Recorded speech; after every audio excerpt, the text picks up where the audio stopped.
It was a quiet afternoon at the Silver Fork restaurant, sunlight spilling through the large glass windows as Alicia Brown wiped down the counter with her usual warm smile.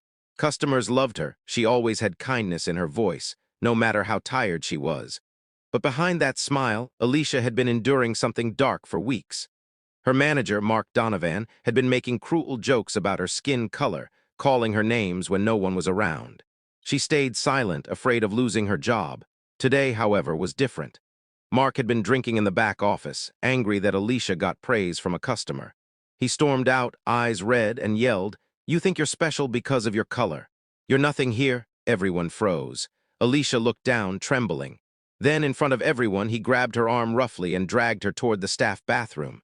The room went silent. Mrs. Hill, sitting near the door, gasped and dropped her cup. "Someone stop him," she cried, but no one dared move. Outside, a black Mercedes stopped by the curb.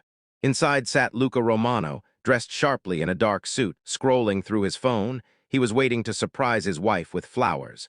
When he heard the muffled screams coming from inside the restaurant, his expression changed instantly. He got out of the car slowly, his polished shoes clicking on the pavement. His bodyguards looked at each other. "Sir, should we?" "No," Luca said coldly. "I'll handle this myself." The next sound heard inside was the heavy push of the bathroom door. The bathroom door swung open with a sharp creak, and the sound made everyone in the restaurant turn their heads. Mark Donovan froze mid-shout. His hand was still gripping Alicia Brown's wrist tightly, and her eyes widened in relief as she saw who stood at the doorway. Luca Romano, tall and calm, entered without saying a word. His presence alone felt heavy, the kind that made even silence feel dangerous. Alicia whispered, "Luca," trembling. Mark laughed nervously, pretending confidence. "Oh, you're her husband. Good, maybe you should teach your wife some manners." Luca's eyes didn't move from Alicia's face. "Are you hurt?" he asked softly. She shook her head, but her tears betrayed the truth. Luca took one slow step forward. Mark backed up, hitting the tiled wall. "Listen, I was just teaching her a lesson. These people need discipline, you know how they are," Mark muttered with a mocking grin. The air in the room changed. Luca's bodyguards quietly closed the restaurant door from the outside. No one dared move. Mrs. Hill clutched her handbag and whispered, "Oh, dear Lord." Luca reached into his coat pocket, but instead of a weapon, he pulled out a white handkerchief and gently wiped Alicia's tears. Then, turning to Mark, he said in a quiet, deadly voice, "You just made the biggest mistake of your life." Mark laughed, trying to act brave. "What are you gonna do? Hit me? You'll go to jail." Luca smiled faintly. "No, Mr. Donovan, I don't hit people, I erase them." He took out his phone, sent a silent message, and within seconds, two more men in suits entered the restaurant. They stood by the door, watching Mark like hawks. The other customers started whispering, sensing something huge was about to happen. Luca turned back to Alicia. "Go sit outside, love, I'll be right there." His voice was gentle again. Alicia hesitated, then nodded slowly and walked out. As soon as the door closed behind her, the last thing she heard was Luca's calm voice saying, "Now let's talk about respect." Alicia sat outside the restaurant, her hands shaking as she stared at the quiet street. She could still hear faint voices from inside, Luca's deep tone and Mark's trembling responses. Luca Romano wasn't just her husband. He was a man everyone in the city feared, but no one dared to confront. She had always known he carried darkness, but tonight she saw that darkness awaken for her. Inside, Mark Donovan tried to act brave, pacing nervously. "Look, man, it was just a misunderstanding," he said, his voice cracking. Luca sat calmly at a table, his men standing behind him like shadows. "A misunderstanding," Luca said softly. "You humiliated my wife, you grabbed her, you insulted her race." He leaned forward, his calmness scarier than any shout. "Tell me, Mark, how do you think this ends?" Mark stammered. "You can't do anything, I'll call the police." Luca smiled. "Call them." Mark hesitated, looking at the two bodyguards. His hands trembled as he realized no one outside would dare enter this place right now. Luca stood, slowly removing his coat. "Men like you think power comes from skin color," he said. "But real power comes from what people fear." He turned toward his men. "Take him to the alley, make him remember this night." Mark's face went pale. "No, please, I didn't mean—" His voice was cut off as the guards dragged him out the back door. The restaurant went silent again. The customers kept their heads down, pretending to eat. No one dared look up. Luca walked to the front door, his steps calm and steady.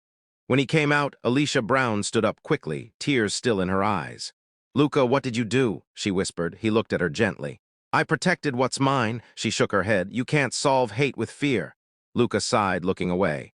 Sometimes fear is the only language evil understands. Alicia touched his arm softly.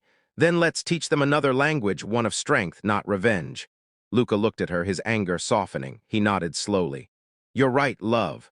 Maybe tonight's not about punishment, it's about proof.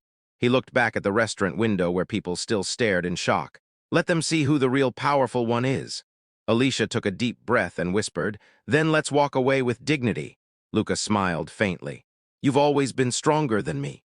They turned and walked away together, hand in hand, leaving behind the silence of fear and the echo of change. The next morning, Alicia Brown stood outside the courthouse, her heart pounding but her head held high. The city's media had caught wind of the restaurant incident, whispers of Luca Romano, the mysterious businessman, and a manager who had crossed a deadly line. But today wasn't about fear. Today was about truth. Luca stood beside her, dressed sharply but quiet, his expression unreadable. You don't have to do this, he said softly. Alicia looked up at him. Yes, I do. People like Mark Donovan think we'll stay silent forever. But I won't. She walked inside, every step echoing like thunder in the marble hallway. Inside the courtroom, Mark sat with a bandaged arm and swollen ego, pretending to look confident. The judge raised an eyebrow as Alicia took the stand. Mrs. Brown, you're here to testify? She nodded. Yes, Your Honor. I was assaulted because of the color of my skin and because I said no. The room went silent. Alicia continued, her voice firm yet emotional. But this isn't just about me. It's about every woman who's been told she's less. Every person who's been told their worth depends on someone else's skin tone. Mark rolled his eyes, muttering, Oh, here we go again. The judge glared at him. Quiet, Alicia looked directly at Mark. You called me names, you grabbed me, you thought I'd be too scared to speak. But I learned something powerful. My silence helps the guilty, not the innocent. Her words filled the room. Even Luca's usual steel expression softened with pride. When the judge finally spoke, her tone was clear. Mr. Donovan, this court finds your behavior unacceptable and criminal. You will face charges of assault and racial harassment. Mark's mouth fell open. You can't. Enough, the judge said. The gavel slammed. Justice echoed. Outside the courthouse, reporters swarmed, asking questions. Alicia turned to them with calm grace. I don't need revenge, she said. I just need respect. Luca placed his arm around her, whispering, You got it, love. As they walked away, the crowd began to clap. Some were strangers, some were women who had faced the same kind of cruelty. For the first time, Alicia didn't feel small, she felt powerful.